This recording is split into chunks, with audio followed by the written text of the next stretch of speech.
a imagem aqui. É, Então, o que o Fluminense está fazendo é histórico em todos os sentidos possíveis. É histórico porque ganha de um adversário que investe muito mais, e a gente percebe que o futebol não é só dinheiro, futebol é trabalho, futebol é montagem de elenco, futebol é também um pouco de, por que não, um pouco de sorte, né? Sorte no sentido de encaixe, né? Às vezes um time encaixa mais rápido do que o outro, e encaixa uma certa competição e não em outra. E por que não exaltar ele, né? O Renato Gaúcho. Tantas vezes a gente ridicularizou e menosprezou os trabalhos do Renato, porque é o cara do time de copeiro, é o malandrão, é o cara que, pô, gosta de tomar uma cerveja, pá, não gosta de treinar, não entende de tática, sendo que, assim, é uma bobagem, né?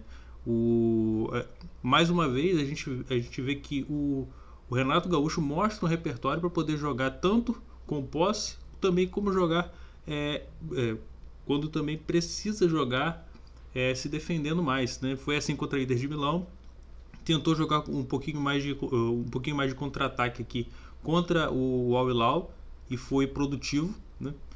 Teve chances de inclusive fazer mais gols, né? Teve aquele lance do Cano, né? Acho que estava 1-1, que o goleiro do Al Hilal, aliás, o goleiro do Al Hilal é muito bom. Qual é o nome do goleiro do Al Hilal?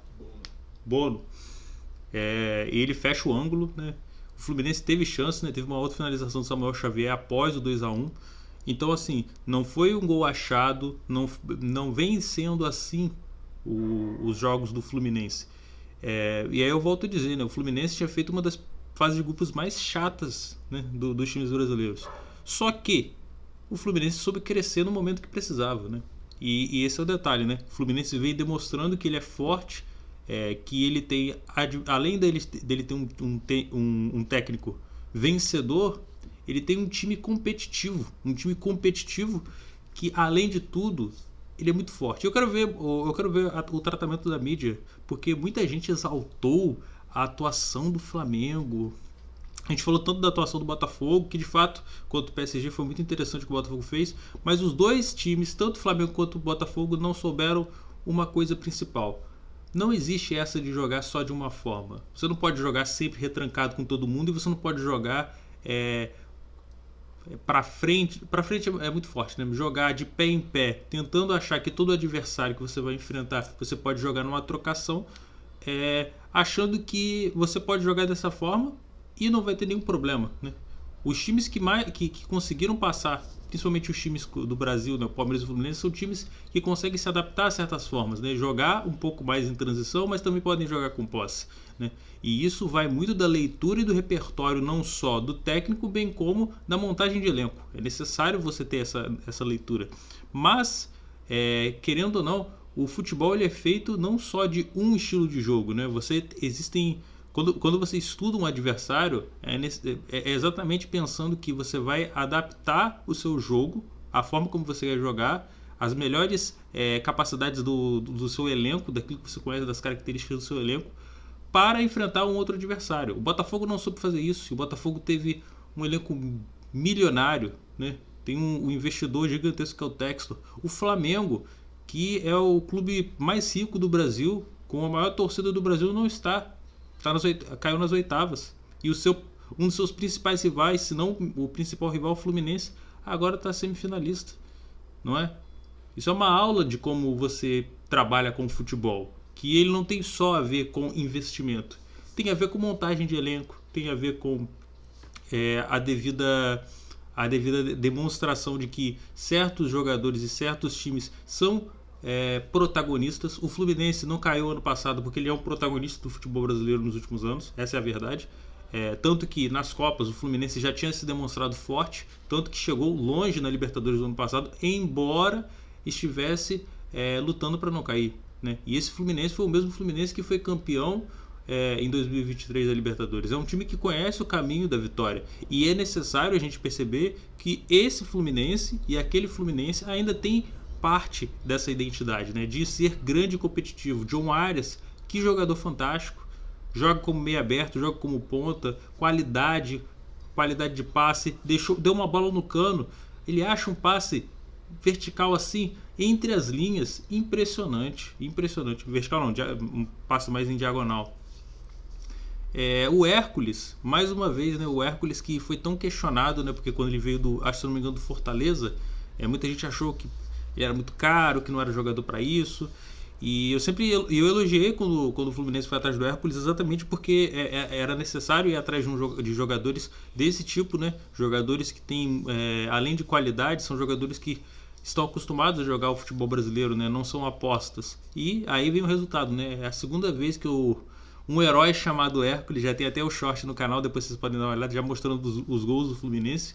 É só entrar aí esportivamente falando, a gente também fez vídeos aí sobre os outros jogos.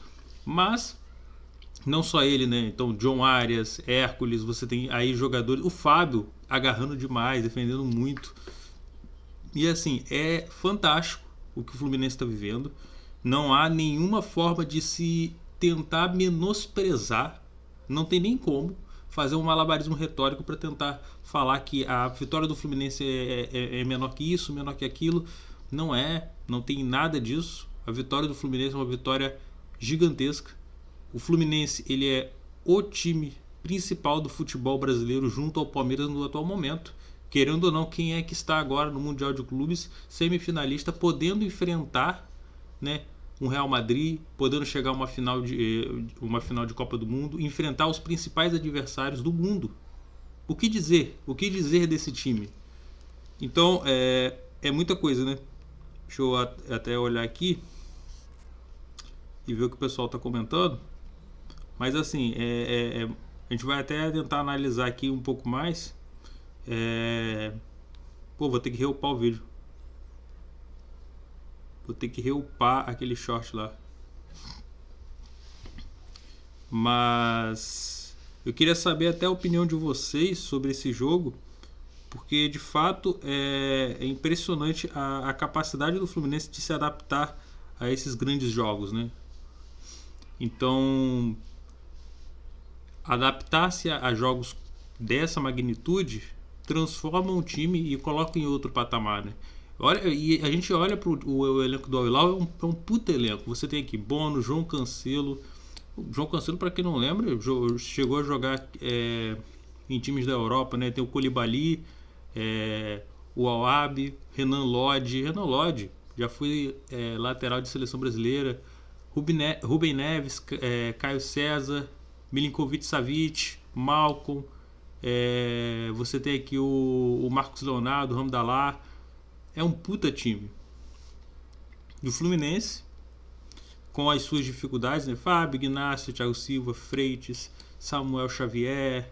Aí você tem aqui o Bernal que estava jogando, né? Você tem o Martinelli que estava jogando também, o Nonato. Você tem o Fuentes que saiu também. Você tinha o Arias, você tem o Cano. Você tem o Everaldo, que é um jogador que ainda está marcado por aquele